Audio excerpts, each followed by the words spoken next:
તો હવન છે ને એ યજ્ઞનું એક નાનકડું સ્વરૂપ છે અને એ આ નિત્ય વિધિમાં આવે છે. જો આમાં તમે જોશો ને તો ક્યાંય વિષય છૂટશે નહીં. વિષયને આપણે પકડીને રાખીશું, વિષય બંધાયેલો રહેશે, પણ વાત તૂટી જાય તો વિષય છૂટી જાય. એટલા માટે યજ્ઞ અને હવન.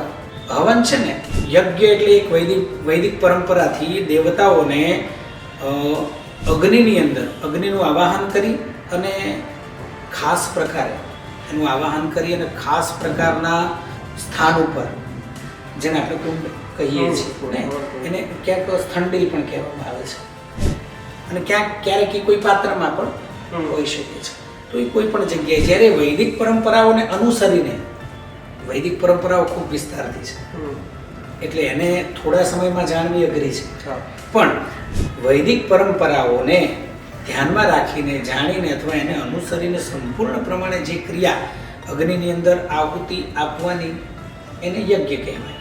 પણ હવન રોજ અગ્નિનારાયણને જમાડવા, ભલે તમે ચૂલામાં જમાડો, આપણે જેમાં રસોઈ બનાવતો હોય એ પાકશાળા છે એની અંદર જમાડો તમે, ક્યાંય પણ અગ્નિ છે જે તે અને દરેક જગ્યાનો અગ્નિ પાછો અલગ છે. એ ક્રિયાને જ્યારે કરવામાં આવે તેને હવન